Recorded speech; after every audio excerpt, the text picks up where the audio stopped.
Yo, what's up, guys? Happy what is Wednesday. All right.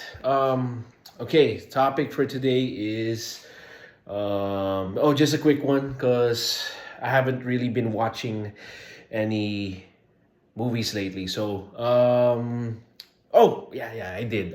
I watched a film last night. All right. It's called the 28 years later, The Bone Temple. All right, that's the sequel to 28 years later, the one last year, the one directed by Danny Boyle. Now, some new director did her version for it. And yeah, let me give my thoughts. All right, so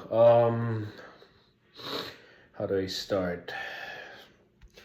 Okay, you guys, you're gonna find this zombie film a bit different because surprisingly, it deals with uh, current social issues. All right, dealing with the occult.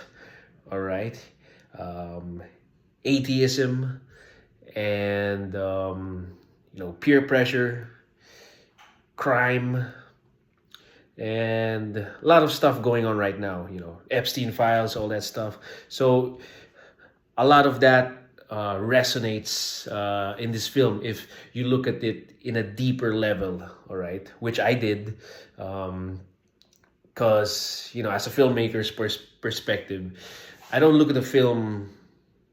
I mean, I also look at the film in a deeper, much more broader level to see what it really means, not just for entertainment value, but also for, artistic perspective. All right. So it's very different because, first of all, it's not just a zombie flick. It's actually about an occultist group called the Jimmies. All right. And they tend to worship Old Nick, meaning, the father below, if you know what I mean. And also deals with atheism, because the doctor, the Ralph Fiennes, Dr. Ian, I think his character, he doesn't believe in the Almighty, but he believes in science and facts and Fauci stuff, experiments, vaccines, medicine, Hippocrates stuff. So yeah, it's pretty valid. All right. So then this it just takes place during the zombie apocalypse, but it's about these ruthless gang. I would describe them as kind of like a Clockwork Orange. Like the Droogies or the Charles Manson murderers. These youngsters that go on a killing spree from village to village, mutilating and murdering innocent homeowners or bystanders. So it's actually terrifying because those stuff really happen for real, and there is such a thing as an occultist group. They kind of worship the father below, and those in fact, those groups do exist in our world today. So for those that don't know, it's kind of shocking that there's a lot of there's a variety of people, and yeah, it's really interesting because I don't know. For me, it kind of reminds me of this Sidney Lumet film that I saw, and I think it was done in the '70s. It's called Child's Play.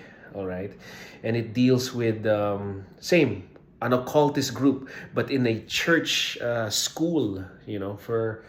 For students that want to be worshipers in the church, and they realize that the whole class tends to have this occultist ritual, and all hell breaks loose. So it's kind of like that. It's kind of dark, but hey, it's pretty interesting. It's something different. All right, I'll give it that. I didn't expect that, and it kind of has this biblical perspective on the other side's perspective. It's kind of like the Paradise Lost John Milton stuff, But yeah, it works. It's well directed. Cinematography is good. Everything, acting is good. There's a big major spoiler in the ending of the film.